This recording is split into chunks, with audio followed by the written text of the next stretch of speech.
ètò Ijiroro Owuro ló tún gbòde. ètò yìí ló ń bí mo lè kí n káàbọ̀ kí n máa fi kí n pé ẹ̀kú àmójúbà. ètò tó kọ́ ni lọ́gbọ́n tó fún ni lóye ó gbà ṣàlàyé ètò Ijiroro Owuro. ètò yìí ló ní ládùn ṣẹ́gbọ́n.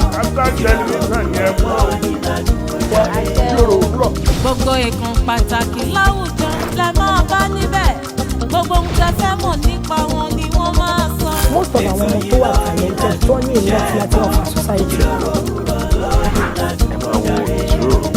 pẹ̀lú Ola Onabajo lórí Startimes television Yorùbá níbi tá a ti ń ṣàfojúsùn ayé tó rẹwà. Yorùbá yín ẹ máa yí gòrò ẹ máa wo Startimes.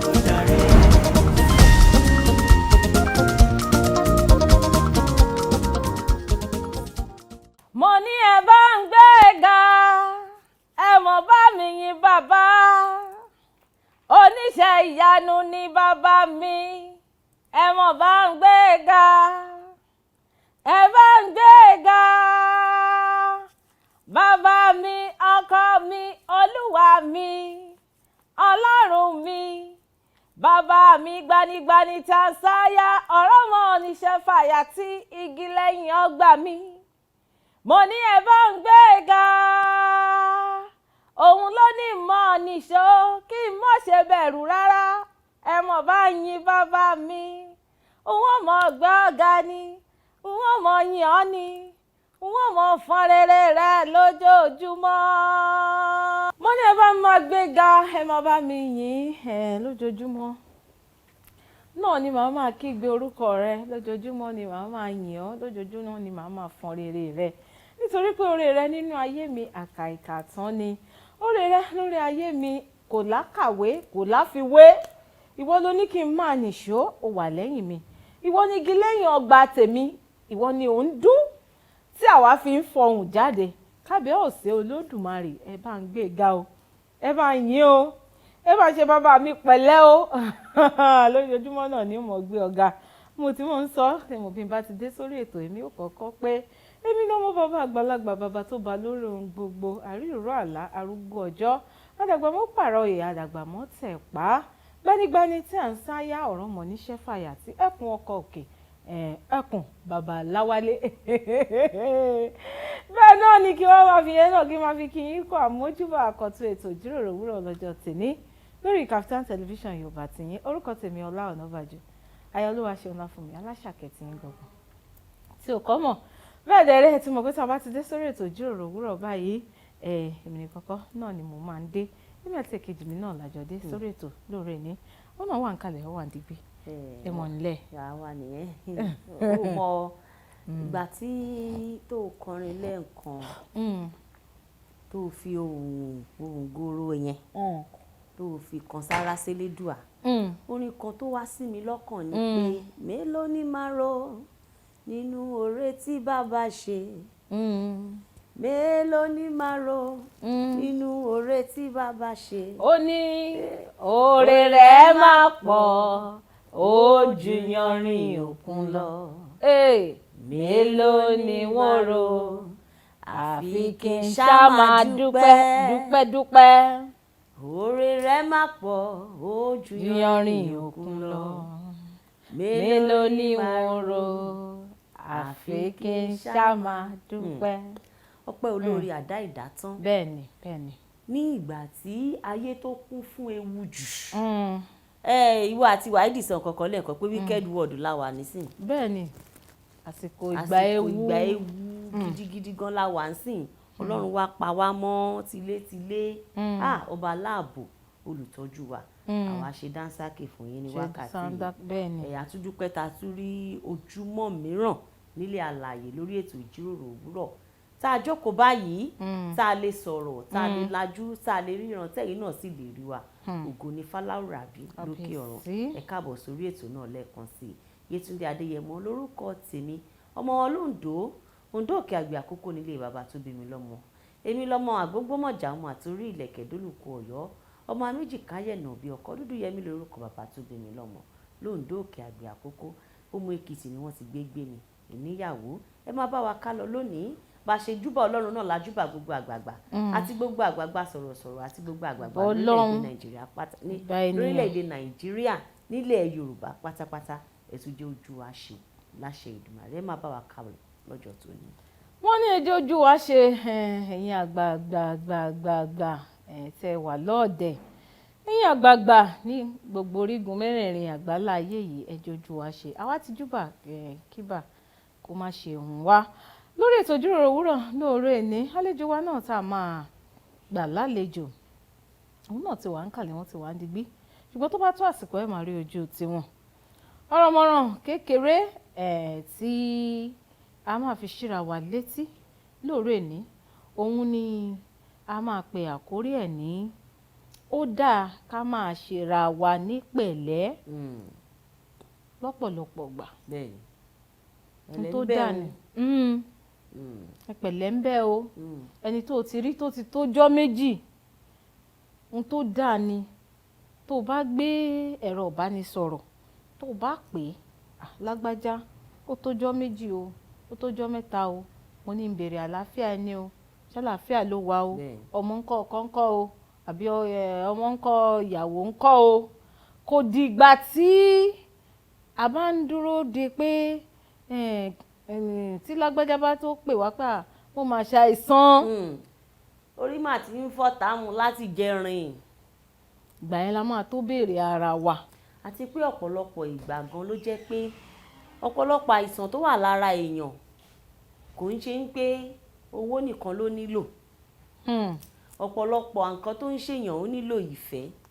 kéèyàn ní sense of belonging ìròrí pé mo sì láwọn èèyàn tó nífẹ̀ẹ́ mi mo sì láwọn èèyàn tí ò fẹ́ jẹ́ ń kú báyìí mo sì láwọn èèyàn tí ìwà láàyè mi tó ṣe kókó fún tó nítumọ̀ sí ọ̀pọ̀lọpọ̀ èèyàn akọ̀ ti ronú lọ pé ṣé mi ti ẹ̀ jámọ̀ kankan láyé ìṣá ẹ̀rí mi ìréyàn pè mí pàápàá jùlọ bóyá àwọn èèyàn tó bá jẹ́ pé wọ́n ti rí ṣe rí wọn ò rí ṣe mọ́ wọ́n rí jájẹ wọn ò rí jájẹ mọ́ ọ̀pọ̀lọpọ̀ máa ronú èyí tó máa fa àìsàn sí wọn lára ká má gbàgbé àwọn èèyàn tó jẹ́ pé wọ́n ti ṣe fún wa rí tí wọ́n wá rí ṣe bí ti tẹ́lẹ̀ mọ́ ká máa rántí wọn. ká máa rántí ẹni tó tá à ń ṣàtótónu ẹ̀ lórí ètò ìjíròrò òwúrọ̀ tá a fi ṣíra wa létí ní pé tó dáa ni tá a bá rántí ọmọlàkejì wa láti yẹ̀ wọ́n wò kò dìgbà tá a bá fún wọn ní millions bí èkejì mi ṣe sọ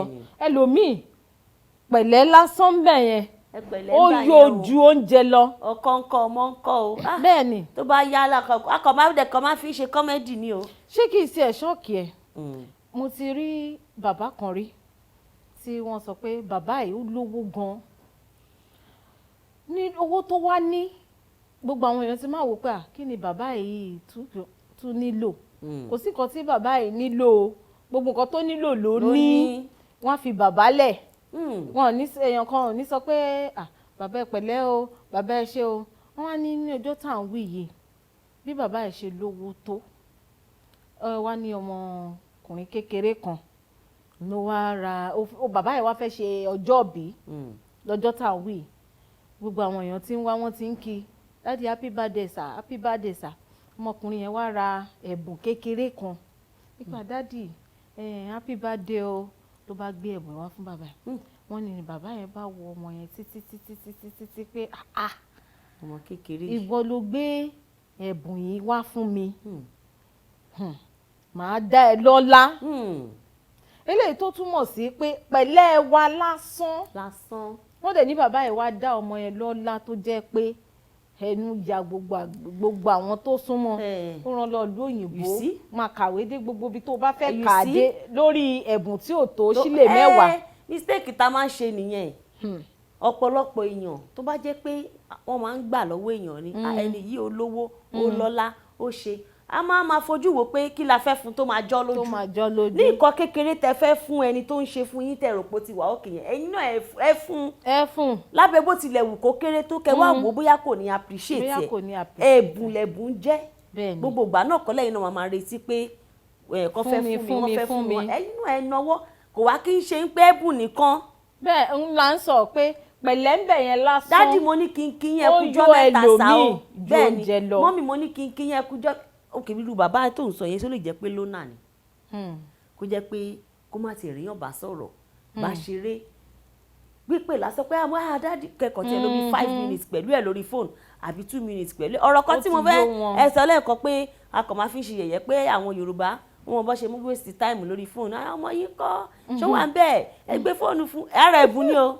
Ẹ̀bùn ni. Ara ẹ̀bùn ni àwọn èlò tó bá notice dáadáa wá rí pé àwọn àgbàlagbà ló máa ń sábà ṣe kìíní yẹn. Bẹ́ẹ̀ni. Gbà tó ń bá réyàn bá sọ̀rọ̀ wọ́n á yá ara recharge card wọ́n nílò àwọn èèyàn tí wọ́n fẹ́ bá sọ̀rọ̀ ẹni tó dáa ni tá a bá béèrè ẹni tá a ti rí tipẹ́tipẹ́ tá a kí wọn tá a ṣe wọ́n pẹ̀lẹ́ iyì gan ó yó ẹlòmíì ju oúnjẹ lọ ìṣe pẹ̀lẹ́ wa sí ẹlòmíì ó tún ìṣòro wọn lọ́pọ̀lọpọ̀ ọ̀nà ju owó lọ táwa lè máa mọ̀ ẹ̀hún la fi ṣíra wa létí lóore ní gbogbo àwọn tá a ti rí tipẹ́tipẹ́ tá a bá ẹ jẹ́ ká wáyé kékeré láti yẹ̀ wọ́n wò àwọn tó súnmọ́ wa àwọn tó ti ṣe fún wa rí àwọn tí nǹkan ti sáfẹ́rẹ́ lọ́wọ́ wọn ṣùgbọ́n tá a mọ̀ wípé láyé ìgbà kan kò dẹ̀ rí bẹ́ẹ̀ torí abala yẹn tó mẹ́nu bàlẹ́ nǹkan yẹn ọ̀pọ̀lọpọ̀ àwọn èèyàn wa ni wọ́n máa ń jẹ̀bi ọ̀rọ̀ yìí tá bá rí ẹni tó ti ṣe fún wọn rí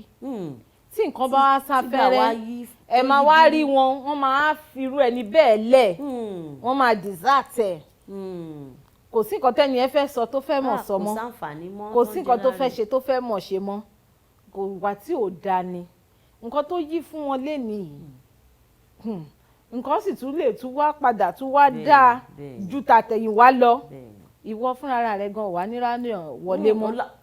tọ́rọ ẹ ti kọ́ ọmọ wọn ti gbọ́n. Bẹ́ẹ̀ni.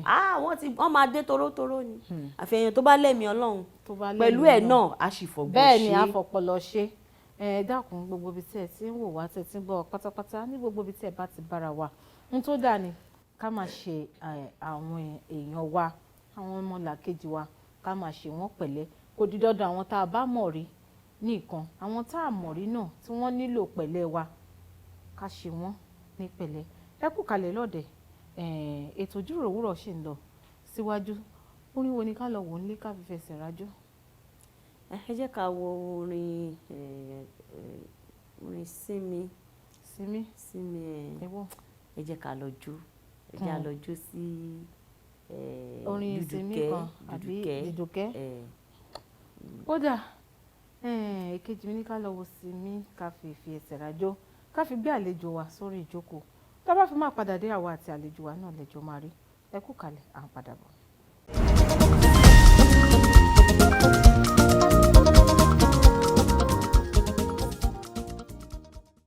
ẹ káàbọ̀ padà sórí ètò ìjíròrò òwúrọ̀ torí Kaftan television Yorùbá tìyín ẹ̀yin iṣẹ́ àti sọ pé ká máa rẹ́rìn sí yín dandan ni ká rẹ́rìn sí yín ẹ̀yin náà ṣe kíní kan fáwa ẹ̀yin náà rẹ́rìn padà sí wa. bá a ti rí yín sí. àmọ́ mọ̀ pé wọ́n rẹ́rìn padà sí wa. ẹ ní àti èkejì mi náà lájọ wà lórí ètò Ọlá àti Ayọ̀ bẹ́ẹ̀ dẹ̀ rí àlejò wa náà ti wá darapọ̀ mọ́ wa báyìí àwọn náà ti sọ̀kalẹ̀ gbìgbà sínú ilé agbára pẹ̀lú wa. bọ́dà mi ẹ káàbọ̀ sórí ètò ẹ káàárọ̀ ni ìjíròrò òwúrọ̀ lè tó bẹ́ẹ̀ ni òwúrọ̀ ni ẹ ǹlẹ́ gbogbo ilé ńkọ́ olúwa ṣeun bó tiẹ̀ jẹ́ ti ìmúra yín ó lékè nǹkan ó ga jù ó lékè nǹkan ó gẹ́sì tilẹ̀ yìí kọ́ tilẹ̀ yìí náà ni o wọ́n tó mọ́ra wọn ni o àǹkárá leléyìí wọ́n fi depict Áfíríkà àǹkárá ni àwọn àǹkárá tí wọ́n tẹ̀sẹ̀ ń ṣe sí. mo dẹ̀ láìkì dúdú wọn ó dúdú ó ń dán ó bá kọ́lọ̀ wọn ó ga jù. ẹ̀yin aráalé ẹ ti rí ojú àlejò wa lénìí pé àwọn eléyìí adúmáadán ni wọ́n àgùntàn aṣọ lò wọ́n sì rojú yín lé ẹ̀yin máa ṣe kinní kan fáwa ẹ bá wa ṣe àfihàn ara yín orúkọ yín àti bóyá ẹ fẹ́ sọ bí tẹ́ ẹ ti ṣe wá fún wa orúkọ yín àti bí tẹ́ ẹ ti ṣe wá ká bẹ̀rẹ̀ láti bẹ̀. ẹ káàárọ̀ gbogbo ara lé orúkọ tèmi ní Jurist Obawale. Jurist Obawale. Jurist Obawale. Jurist Obawale ọmọ olúwo ni. ọmọ Kwara State. Kwara. Kí ni ìtumọ̀ jurist? Torí òyìn dàbí orúkọ òyìnbó. Actually, orúkọ yẹn ó jẹ́ mo mú láti ibi tí orúkọ tó máa ń pè mí nígbà kékeré. Torí iṣẹ́ ẹ̀kọ́ tí mo fẹ́ kọ́ nígbà kékeré, mo fẹ́ study law. So the meaning, the precise meaning is jurist is an expert in law. So tó bá fẹ́ study law, òun náà ń pè ní jurist. So láwọn ẹ̀gbọ́n mi tó máa ń pè mí ní jurist nígbà kékeré. So orúkọ yẹn mo wá dàgbà sí, mo wá like. Mo wá dàgbà. Orúkọ wo gangan ni bàbá sọ yín? Muizideen Sulaiman. Muizideen Sulaiman. Ọ̀gá. Orúkọ yẹn dẹ̀ dùn. Muizideen Sulaiman. Yes, ma'am. Obawale. Orúkọ àwọn àfáà kan nínú Kùránì nìyẹn o. Nínú Kùránì. Muizideen. Jurist làwa pè lórí ètò. Ṣé jurist ẹ dàbà ẹ sọ̀rọ̀ àwọn iṣẹ́ tẹ́ máa ń ṣe fún wa? Fashion stylist. Mo máa ń design aṣọ. So mo ní brand. So máa ṣe fún àwọn tailor mo máa ṣe. So máa ṣe brand. Ẹ̀yin ò ṣe tailor? No, mo ránṣọ. Ẹ kàn máa design aṣọ ni. Ṣé báyìí. Because máa ń like àti gbé àwòrán jáde pẹ̀lú ìmúra wọn. So mo dé ọkọ̀ tó yẹ pé ó like bí èèyàn ṣe máa múra. Mo máa ń like ẹ mọ̀ ya style fáwa náà báyìí. Ẹ mọ̀ ya fún àwa kan lọ máa gbé fún àwọn tailor wa ni. Ṣé máa sketch ẹ̀ ni ẹ máa yà sínú ìwé? Bẹ́ẹ̀ni. Ó ti yé mi. Lẹ́yìn iṣẹ́ fashion stylist ńkọ́? Ìyàtọ̀ sí yẹn, iṣẹ́ orin gangan ni mo yàn láàrin tí wọ́n ṣe. Iṣẹ́ orin lórí rán mi o, orin ni. Yes, ma'am. Iṣẹ́ orin lórí rán mi o. Orin ni. Iṣẹ́ orin lórí rán mi o, orin ni. Iṣẹ́ orin ni. Iṣẹ́ orin. Lẹ́yìn iṣẹ́ orin tún kọ́? Mo máa ń wa ọkọ̀ lẹ́kọ̀ọ̀kan tí mo kàn máa fi ń ṣeré tí bá láyè. Side hustle. Ó túmọ̀ sí pé ẹ fẹ́ràn láti máa wa ọkọ̀. Mo like it. Side hustle tí ò ní ẹ ti sọ di ṣẹ́ṣá. Bẹ́ẹ̀ni. Tí ò ní máa fa ọjẹ́ tù kí lọ́dọ̀ tí wọ́n. Exactly. Láyé ọjẹ́ tù kéèké. Ó ti ẹ̀ lè rí èèyàn lórí ètò tiwa. Bẹ́ẹ̀ni kọjá àwọn oyin ọjẹ́ tù kéèké. Kọ́lọ̀ máa dojú tì wá. Ìbá mi àní ẹ̀ pọ̀. Ẹ jẹ́ ṣe báyìí ń bọ̀ ní ká ti bẹ̀rẹ̀ ọ̀rọ̀ tá a sọ lénìí. Jurist ṣé jurist lẹ wá ní stage name yín tẹ́ fi ń kọrin ni? Bẹ́ẹ̀ni, Jurist Obawale. So méjèèjì papọ̀ àpẹkọ ni bẹ́ẹ̀ ni mo. Ẹ fi ń kọrin. Irú orin wo lẹ máa ń kọ? Afrofusion, like Afrobeat, a segment of Afrobeat. A segment. Afrobeat. Apá kan nínú afro. Bẹ́ẹ̀ni. Afrofusion. Yes, ma'am. Hip hop artist ni. Bẹ́ẹ̀ni. Ó dà ẹ já ṣe báyìí tẹ́ bẹ̀rẹ̀ sí ní kọrin tó ọdún mélòó sẹ́yìn? Officially ìgbà tí mo kọ́kọ́ wọ studio was 2014. 2014. Bẹ́ẹ̀ni. Ìyẹn náà ilẹ̀ mọ̀ ti tà sí. Ìyẹn náà máa ti lọ bí ọdún mẹ́jọ. 2014. Bẹ́ẹ̀ni. Yín lọ bí ọdún mẹ́jọ. Bẹ́ẹ̀ni, ti lọ bí ọdún mẹ́jọ báyìí. Tẹ́ máa kọ́kọ́ wọ studio. Bẹ́ẹ̀ni. Gbàrà kí lẹ ṣe bára yín nídìí iṣẹ́ orin, kí lẹ ṣe bẹ̀rẹ̀? Ẹ sọ kúnná dáadáa, ẹ tún ṣu désàlẹ̀ kòkò ká gbọ́. Actually ilé tí mo ti wá àwọn òbí mi Mùsùlùmí ẹlẹgbọn orúkọ mi Muizideen Sulaiman. So kéèyàn tó lè sọ̀rọ̀ ọmọ lórúkọ yẹn ẹ wọ́n pé àfáà ni bàbá mi.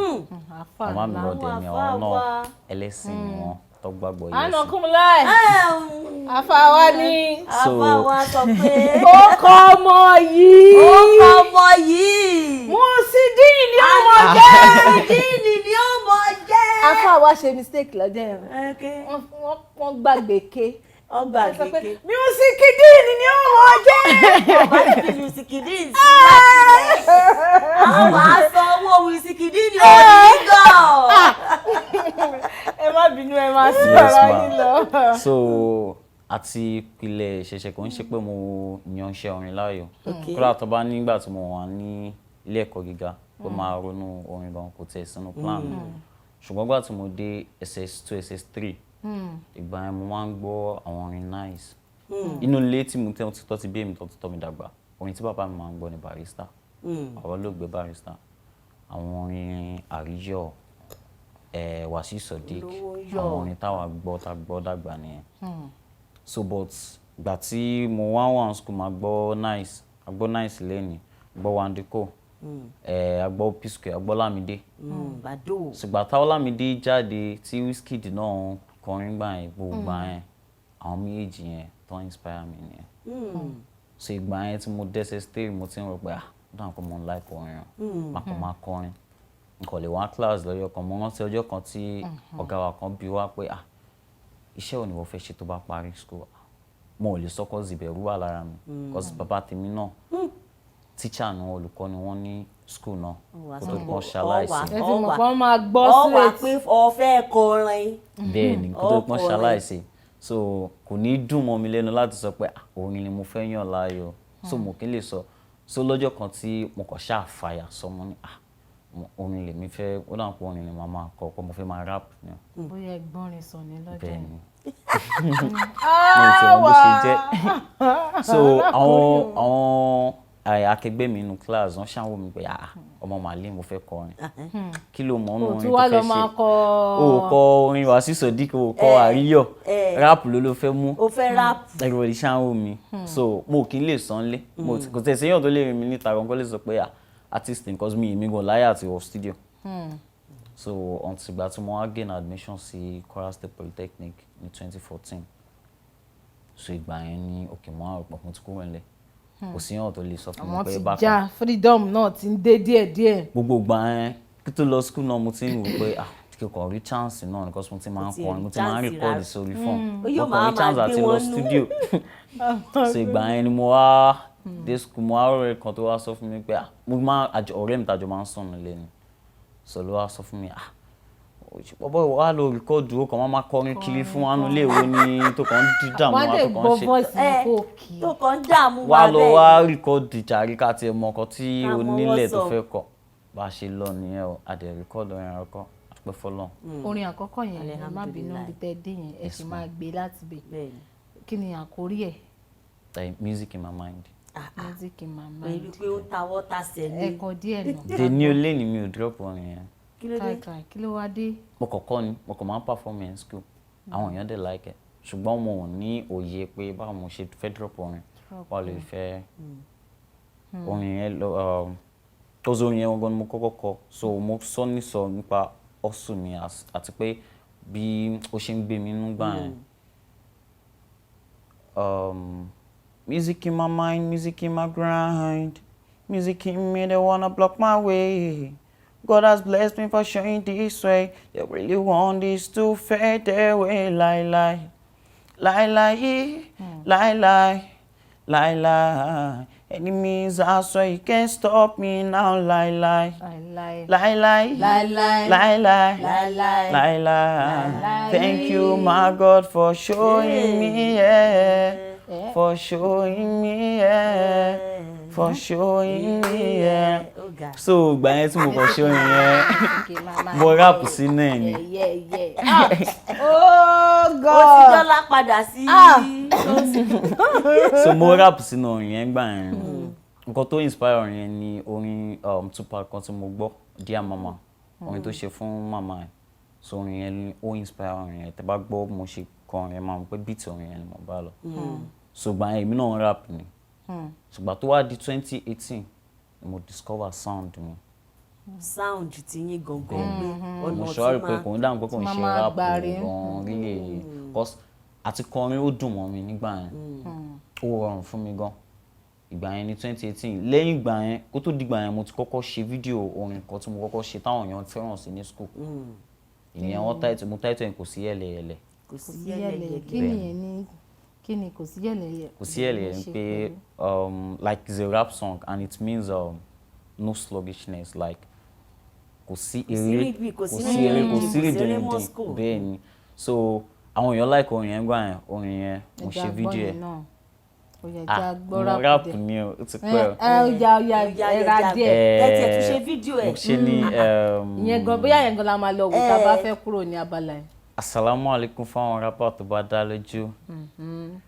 ti gbàgbé ó ti gbàgbé ok kò ń ṣọ̀rọ̀ ariwo bro kò ń ṣọ̀rọ̀ power ọ̀nà tó bá dáni lójú ṣe la máa fi gbáyà ó dára pàlẹ́ ọmọ apariwo ń bèrè tèmi bá wà torí ẹ kó ti mọ̀ pé iPhone lè last tó Nokia bọ̀ ló wà lára kábíyèsí tó fi pè lọ́ba ó lè máa fi lainstorm kó máa fi wé thunder Ọlọ́run má ja orí já omi èyí tó ń pa wọ́n ní iṣẹ́ àkọ́dìgbà tó má sọ fẹ́ pé bòròrò yàtọ̀ sí mọ́là kó tó mọ̀ pa àbòkí ló ń gbẹ́ kànga.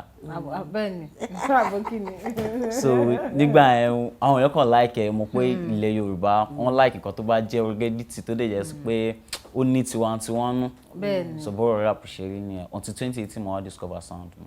So àti gbà mo tún wá ń kọrin. So mo rap mọ́. Rap mọ́ sìn ẹ ti ń kọrin normal afrofusion afro gbogbo ẹ̀ afrobeat yẹn. yóò ti ní tó album mélòó báyìí from 2018. Àti pé mo kàn drop orin singles bíi mélòó. Mo drop orin méjì yàtọ̀ sáwọn èyí tèmi àtàwọn èèyàn jọ ṣe because mo ń ṣe artist kan tó kàn máa kó fèrè jù orin lẹ̀ báyìí tó kàn máa mo lórin tó pọ̀ tí mo ti record tó ti wà ọ́kẹ́tẹ́ pé tẹ́ bá gbọ́ ẹ máa ní pé kí ló yẹ tó ti jù orin sílẹ̀ but mo like because nǹkan táwọn èèyàn mọ̀ ní ìlú yìí ni pé orin ó ní ìdí bí iṣẹ́ tẹ̀ ń ṣe yìí ni àwọn èèyàn mọ̀ nǹkan tí ẹ ti gbà lérò àtàwọn nǹkan tẹ́ ti kọ sílẹ̀ kẹ́tẹ́ wá sórí ètò ọkàn òjì yín tó ń dán wọ́n rí bọ́ ṣe ń dán láwọ̀ bẹ́ ṣe ń sọ̀rọ̀ wọ́n á máa sọ pé ẹ̀wà àǹtí bọ́n ṣe dùn láwọ̀ wọn ò mọ̀ nǹkan tẹ́ ń ṣe létò lábẹ́ kó tó di pé ojú yín dán mọ́rán báyìí ọ̀pọ̀lọpọ̀ gbà lẹ́ máa ṣe tẹ́ pé èèyàn máa pẹ́ máa wúra yín lórí àwòrán tẹ́ máa sọ pé mi ìbá dẹ̀ ti máa sọ báyìí mi ìbá dẹ̀ ti ṣe báyìí ṣùgbọ́n kò yá wọn so gbogbo àwọn àyẹ̀wò yẹn lè máa ń ṣe nù orin tí bá record tán lẹ́nu mo lè gbé fún yàn bí 500 pé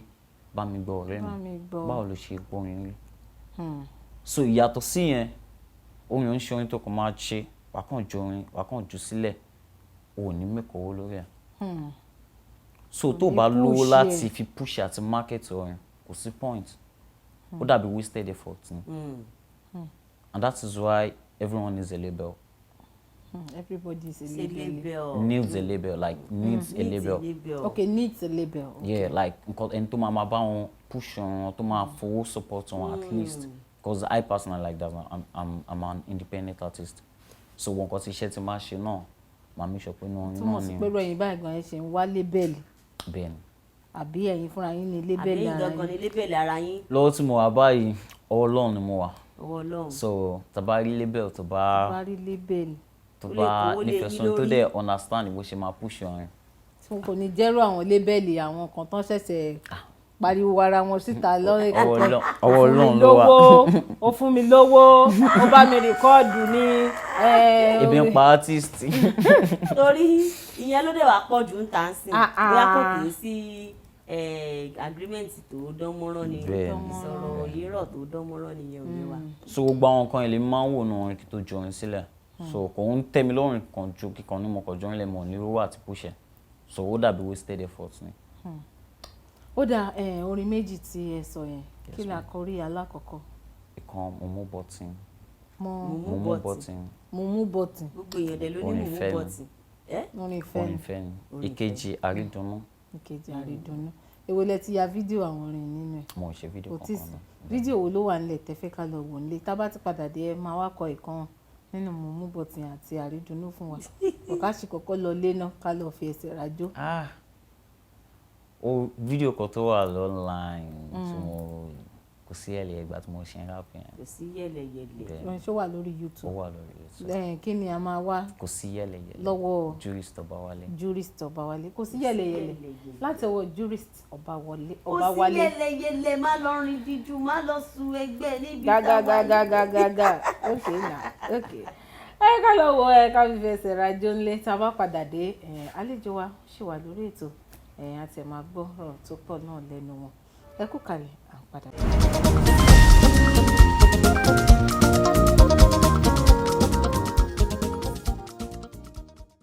Orí ètò Ìjíròrò Òwúrọ̀ lẹ́ṣin wa lórí Kaftan television Yorùbá àtìyín ó ga jù lórí ètò lẹ́ni Ọlá àti Ayọ̀ pẹ̀lú Jurist Obawale. Hey, yo, put your hands up. Jurist Obawale in the building. Mo rapu. Àti ní rapper. Wọ́n náà ń gbà tó ní àwọn rapu mọ́ báwo ni rapi ṣe máa dùn lẹ́nu ọba ìtọ́ máa láwọn rapu wọn. Ẹ̀wọ̀n tó ohun gan ó jọ rap honestly. Àwọn Yorùbá máa ń sọ̀kan wá ní ti àbárí tó ojúlómọ tó yónú bàbá sì rí tí ó ṣe kìíní ká sọ bẹ́ẹ̀ni ká sọ náà kẹ́ni tí báà ni à ń ṣe kìíní ní àwọn ibi tó ti ṣe competition àwọn olórin bẹ́ẹ̀ni talent hunt káàkiri àmọ́ jókòó wọ́n bá jókòó wọ́n bá dé bá wá ti sọ pé yóò àmọ́ lọ́wọ́ sì tún rí àwọn eléyìí tí wọ́n ní ohun tó dáa náà àmọ́ wọn kà á sì tún sọ. wọ́n tó kọ́ délẹ̀ gan ni máàkì ti wà lẹ́pẹ́ léyìí kò síbi tó lọ. brọ́dà mi ẹ kú jókòó lórí ètò ṣé ń gbádùn ara yín pẹ̀lú àwa. mo ń gbádùn dáadáa. àwa tún mọ̀ skẹ́tì àyè. mo ń gbádùn dáadáa.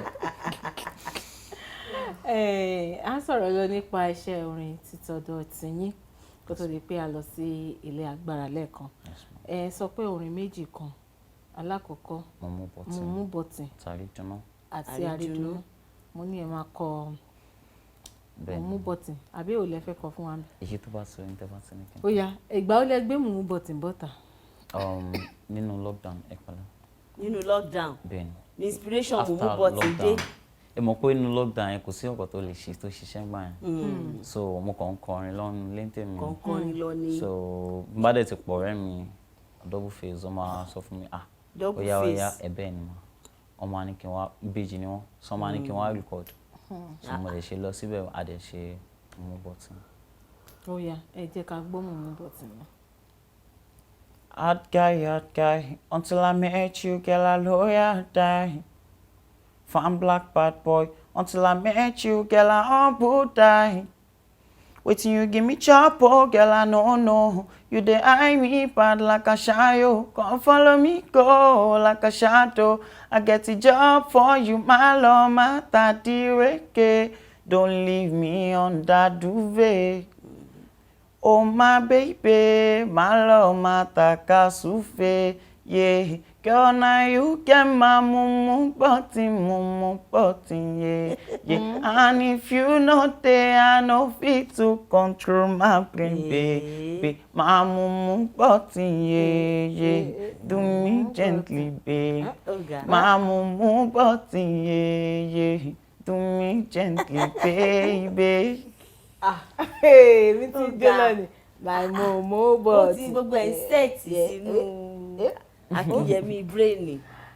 ó ga jù kí ni inspiration tó wà behind orin lè. ọ̀pọ̀lọpọ̀ gbà orin kan máa wá sọ́rọ̀ mi because mo fi bẹ́ẹ̀ mo ṣe lè sọ mo mọ like kò ń ṣe pé bóyá ìzára kò yẹ pé bóyá mo gbọ́ orin tí mo nífẹ̀ẹ́ sí àbí artist tí mo fẹ́ràn tí mo kàn gbọ́ orin wọn mo kàn lè feel like okay mo like orin yìí jẹ́ kí n kọ orin tèmi kí n fi compose orin tèmi so ọjọ́ yẹn nǹkan tó ṣẹlẹ̀ pẹ̀lú orin yẹn ni pé okay àwọn ọ̀rẹ́ mi actually wọ́n post beat yẹn sí orí page wọn WhatsApp so mo ṣe beat yẹn mo ní mo máa like beat yẹn so beat yẹn mo wá fi compose mo kàn fi beat yẹn ṣeré. Orin èkejì yẹn ń kọ́. Àrídùnnú mo ti kọ orin yẹn tipẹ́ mo ti kọ tipẹ́. Kí ni Àrídùnnú wà after? Ó dàbí prayer point ni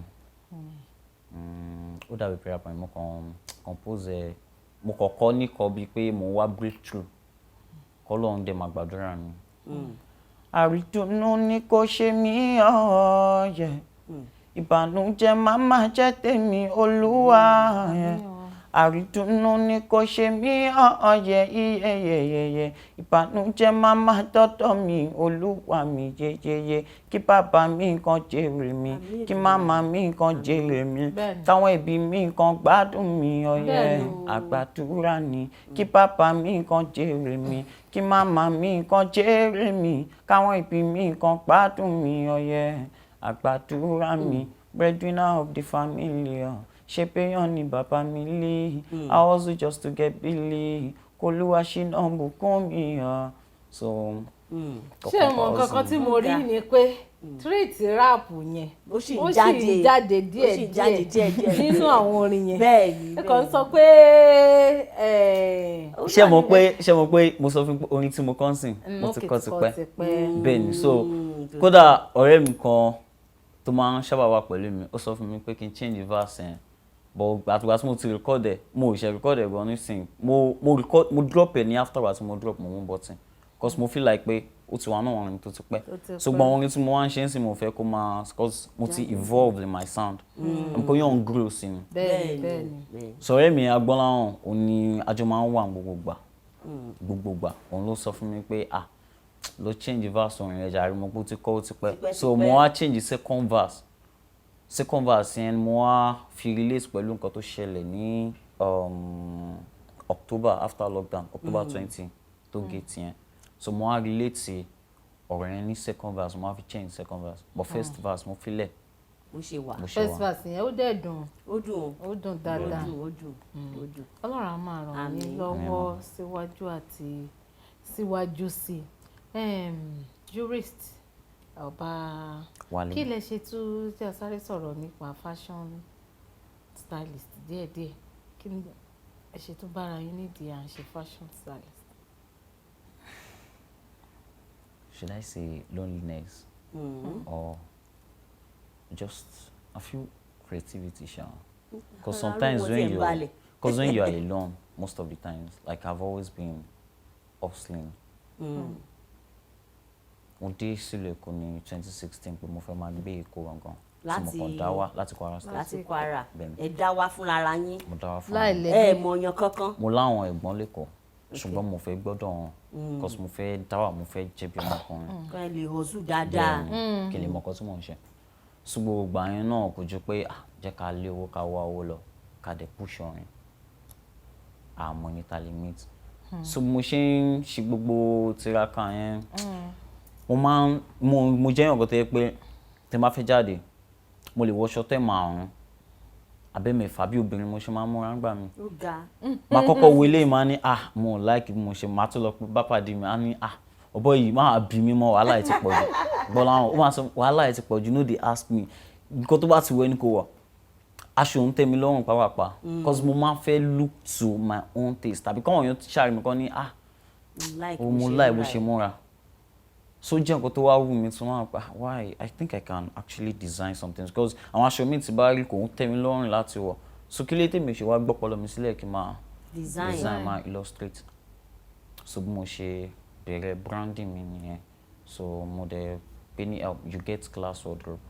You get class wardrobe. pé èèyàn special o ní class o nǹkan ṣe èèyàn lásán you get class wardrobe. wọ́n rọra mú orúkọ brand mi àtẹ̀yìn tiwantiwa o àtẹ̀yìn tẹ́ ní kíláàsì náà gbogbo ẹ̀ náà collection class wardrobe bẹ́ẹ̀ ni ma so mo ṣe ń ṣe design. ṣé iṣẹ́ stylist yìí tẹ̀ ń yá yìí ṣé ó ti wá ń pawó fún yín àbí ẹ kàn ṣe fẹ́ ń ṣe passion.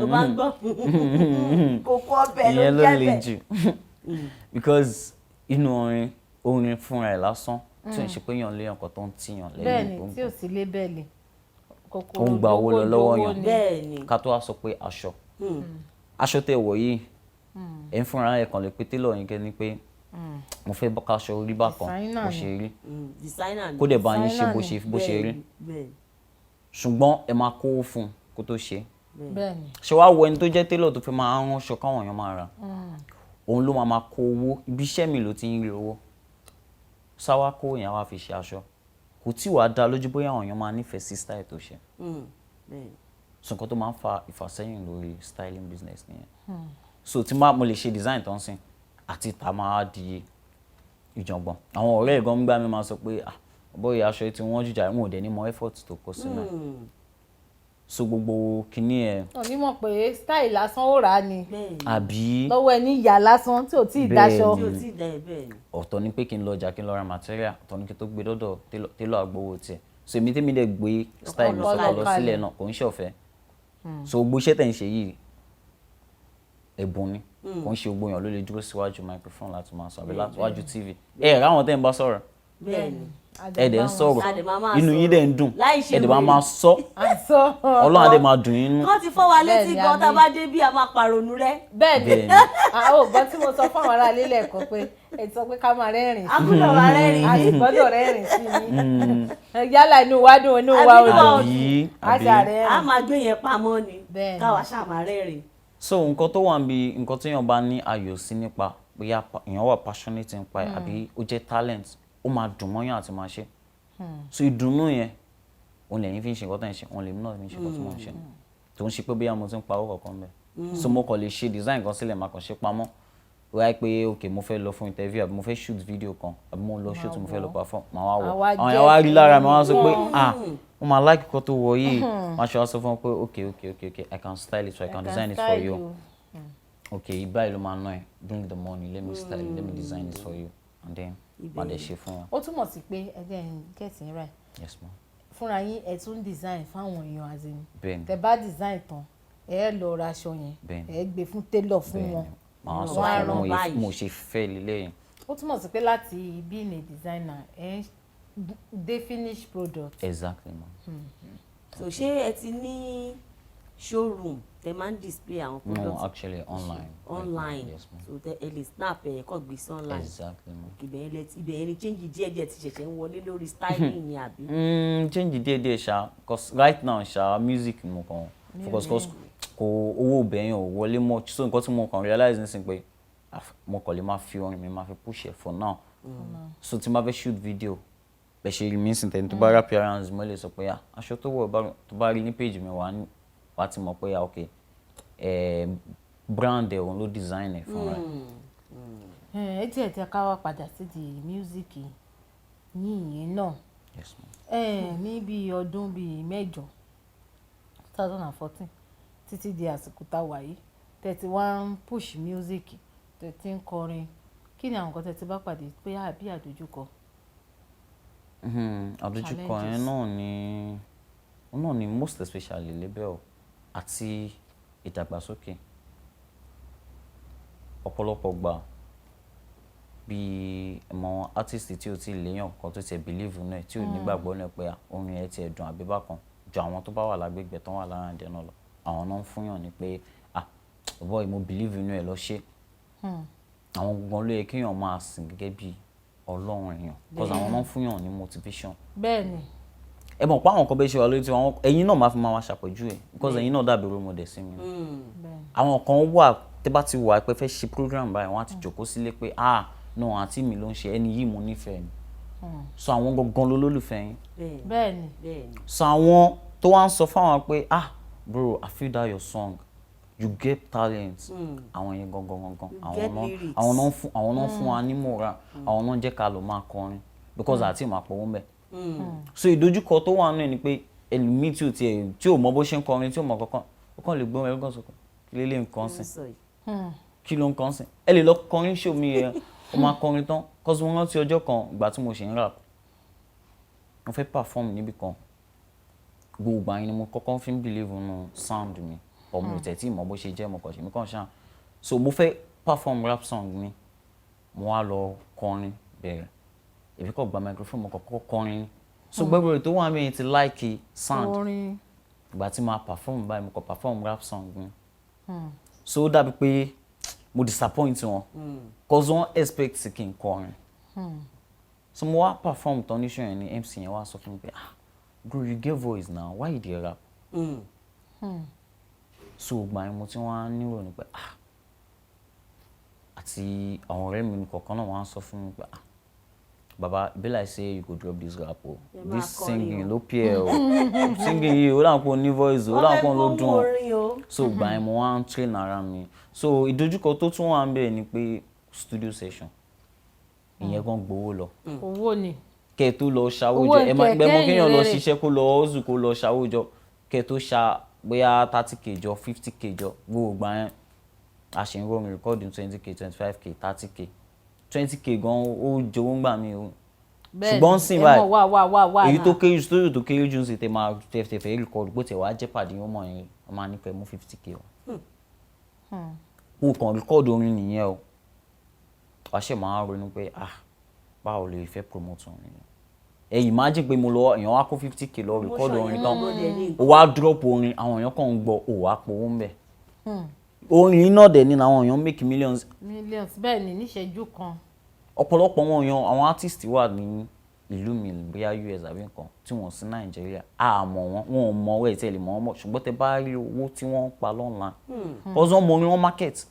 Wọ́n mọ orin wọn market. Wọ́n mọ market tó bá ti market in the right way wọ́n á máa rówó stream àwọn èèyàn wọ́n á máa wo orin wọn online wọ́n á máa pa wọn kò sí nǹkan tó kàn wọ́n pẹ̀lú pé bóyá ipò wọn fún show àbí kìíní kan kò ń ṣe gbogbo artist tó ń pè fún show ó ní kò lówó lọ́wọ́ ṣẹlòmíì orí afẹ́fẹ́ ló ti ń powó ẹ̀.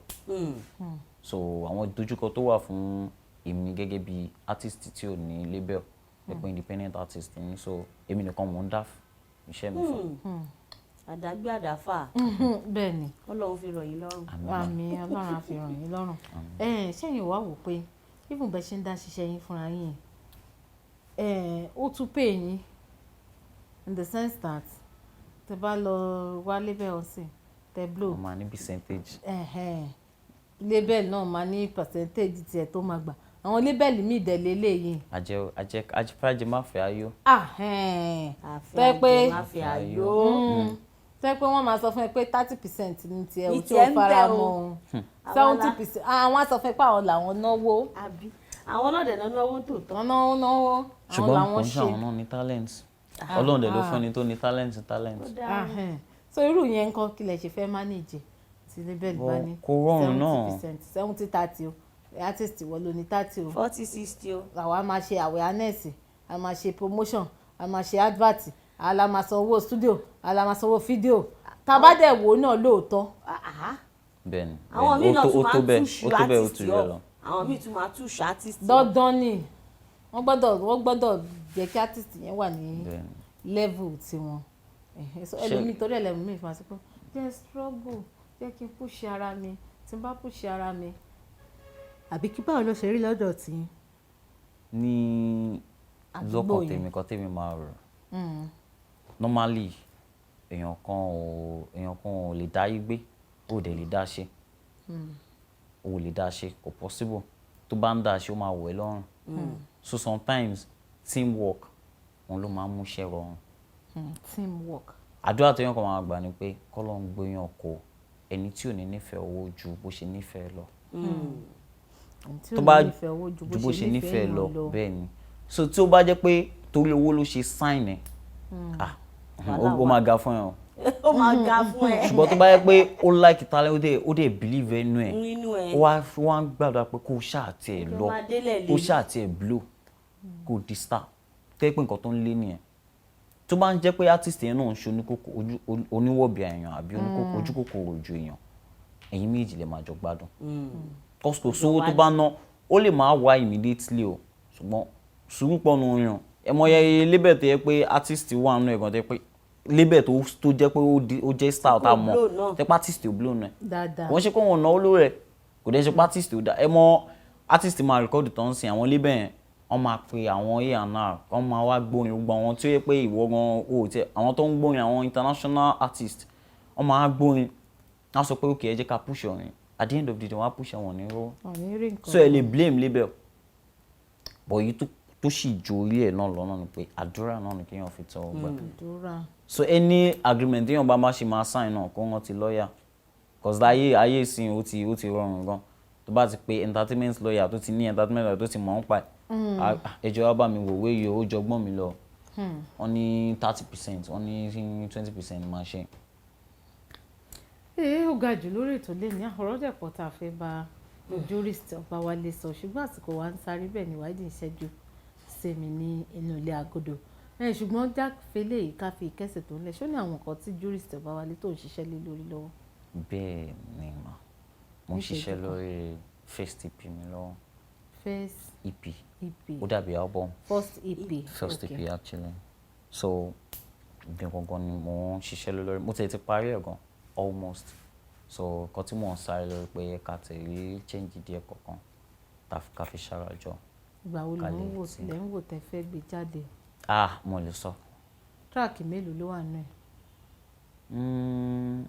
Mo ti record orin púpọ̀ gan but tó máa wà nínú EP yẹn. wọ́n ṣáà ní pé ká kó bóyá bíi 4 àbí 5 síbẹ̀ 4 àbí 5 àti conclude kó máa wọ àwọn èèyàn lọ́rùn jù bọ̀ nǹkan tó iṣẹ́ tó máa lè gbé bó ti ṣe ń ṣiṣẹ́ wọ́n fẹ́ mọ bó ti ṣe ń ṣiṣẹ́ sí bọ́ọ̀lù àtẹ̀yìnwá nǹkan lè mọ òkè ṣe o tó káwọn kówó lé lórí cause ọ̀pọ̀lọpọ̀ èèyàn náà wọ́n sì ọkàn fọ́lọ́ èèyàn náà ni o mọ ẹni tó ń fọ́lọ́ ẹ ló kó fẹ́ fi wo bóyá òun ṣègbìyànjú so tó bá ṣe gan lọ́mọ tó bá ṣe pàníyà ẹ̀ ń gbé so fẹ́ kó jẹ́ kí iṣẹ́ àkọ́kọ́ yìí kọ́ lọ́n fi ṣínà fún mi. Ọlọ́run àṣìṣínà àṣẹ nírọ̀rùn àwọn òwò lẹ̀ ń wò gan tẹ̀sí fẹ́ bá ṣiṣẹ́ ní kòpẹ́kòpẹ́. ẹ láfojúsùn fún anybody o ní Nàìjíríà bí international. Gbogbo ibi tó bá ti wù yín. Mo kí n má parọ́ Wandeko is my mentor jẹ́ pé ó máa ń jẹ́ kí ó rọrùn fún mi láti máa fẹ́ compose báyìí sí láti kọ́kọ́ lọ gbọ́ orin bàbá yẹn ó máa dùn mọ́ mi. Ó ní bàbá ẹ̀gbọ́n Wandeko bẹ́ẹ̀ ni so bàbá lè máa ń pọ̀ wọ́n. Bàbá náà ni. Bàbá lè ní sí wọn. Wizkid Burna Boy. Dangote. Ọlọ́run á ṣe nírọ̀rùn á gbé yín dé gbogbo tí ẹ fẹ́ dé.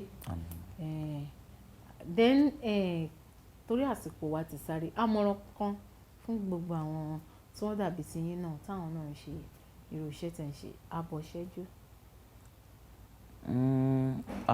Àmọ̀ràn tí wọ́n fún àwọn akẹgbẹ́ mi tó yẹ pé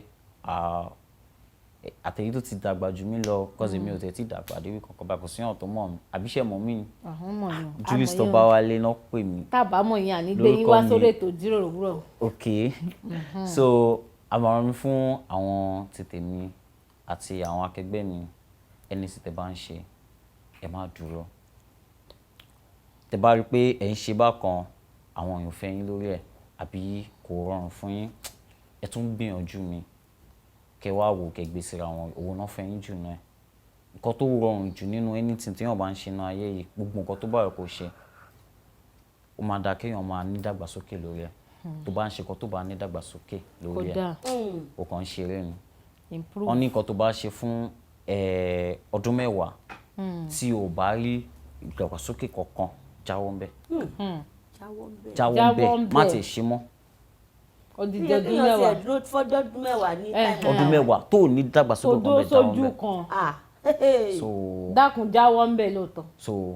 so kó máa observe bó ṣe ń rìn kó dẹ̀ rọra pẹ̀lú gbogbo àwọn tó bá ń bá ṣe kó make sure pé o fi nǹkan burúkú kó fi sẹ́yìn aṣọ ẹ̀ fún rẹ̀ cause nǹkan tó bá ṣe lẹ́yìn ọ̀la ló máa. ọ̀rọ̀ tán ni lọ́la ẹ ṣeun àlejò wa ní nǹkan tá a bá ti ṣe lẹ́yìn ọ̀rọ̀ tán náà ló bá dé nígbà tó bá di ọ̀la àwọn aráalé wọn ti gbọ́ gbogbo ìmọ̀ràn yín tí ẹ fún wọn ẹ bá mi sọ àwọn social media handles yín pé àwọn kọ̀ọ̀kan tó ń ṣe fẹ́ bá yín sọ̀rọ̀ kan tàbí méjì. Lórí Instagram at Royal Sound Music. Royal Sound. Bẹ́ẹ̀ni orin orúkọ tí wọ́n fi ń pe sound mi nìyẹn tí wọ́n fún sound mi lọ́tọ̀ Royal Sound ROYALSOUND Music MUSIC. So lórí Instagram lórí Facebook Jurist Obawale JURIST OBAWALE. So gbogbo ibi tí àwọn aráalé tí wọ́n ti lè bá yín pàdé nìyẹn Jurist Obawale bóyá kẹ́yìn máa ronú sí orin kékeré kan tẹ́ máa fi dágbére fún wa tán pátápátá lórí ètò lẹ́ni ayẹ kejì mi jẹ́ ká máa fi lè dágbére lẹ́ni ìtàṣe náà tó bẹ́ẹ̀ni atọ́bẹ̀lá ṣe díẹ̀ ní olè bẹ́ẹ̀ni atọ́bẹ̀lá ẹ̀ka tún fi rí àtayọ̀ pàdé lówùúrọ̀ ọ̀la Yetunde Adeyemi lórúkọ tèmi. Kejì mi ní ká fi rí àtayọ̀ ká tún fi pàdé lówùúrọ̀ ọ̀la Ola Onabajo náà ni èmi náà ń jẹ́ àyàlúwa ṣe ńlá fún mi tẹ́ bá fẹ́ pàdé àwa ẹ pàdé èmi àti Onabajo Ọláwálé ẹ pàdé èkejì mi àti ayọ̀gbénú_alága ní gbogbo social media handles wa pátápátá tó bá jórí Kaftan television yorùbá lẹ ti fẹ́ bá wa sọ̀rọ̀ at Kaftan TV yorùbá ẹ ti gbogbo èròǹgbà yín ṣọwọ́ púpọ̀ ẹ̀ la máa rí tí a sì máa fi èsì tó dára fún yín bá ti wá ń dágbére báyìí ẹ jẹ́ kí Jurist kan fi ohun wọn náà kan fi dágbére fún wa lórí ètò. Person wey get God no dey give up If you get a chance, make you link up. After the party, call on Jesus. Bottles on me, pour some liquor. Yeah, t-shirt, lori ankara. Swag it up, it on tata. Waka waka down to Jankara. You fit to dance with your sultana, baby. I beg you, show me your way. Then tell me no be my way. Flip down with the ikate. Then be like, who am I, who am I? The one to keep my vibe, keep my vibe. The one to stop my shine, yeah, yeah. The no go stop your shine, yeah, yeah. Ó dàbọ̀, ẹ ṣé o. They no go stop your shine, yo. Nobody fit stop my shine. Nobody fit stop my shine. Make I talk my own. Ẹ jẹ́ àsọ tiwa. Oh my God. Ó dàbọ̀ ẹ máa ń jọ̀wọ́. Ó yá, Jurist ẹ jẹ́ àjọwọ́. Ó dàbọ̀ ògbólé o. Ẹ ṣé o, ẹ kú àlejò wa o. Ètò Ìjíròrò Òwúrọ̀ ló tún gbòde. Ètò yìí lọ Ẹ jẹ́ máa wọlé kí n káàbọ̀ kí n máa fi ìlú ẹ̀ kú àwọn ojúbà. Ètò tó kọ́ ni lọ́gbọ́n, tó fún ni lóye, ó gbà ṣàlàyé. Ètò Ìjíròrò Òwúrọ̀. ètò yìí lọ ìlàjú ṣẹ́gbọ́. Gbogbo ìkan pàtàkì láwùjọ lẹ máa bá níbẹ̀. Gbogbo ohun tẹ́ fẹ́ mọ̀ nípa wọn ni wọ́n máa sọ. Most of àwọn ọmọ tó wà talented tó ní ìlú àti láti wà fún society. Pẹ̀lú Ola Onabajo lórí Startimes Television Yorùbá níbi tá a ti ń ṣàfojúsùn ayé tó rẹwà. Yorùbá yín ẹ má yí kúrò ńbẹ̀ o. Ẹ máa wo Startimes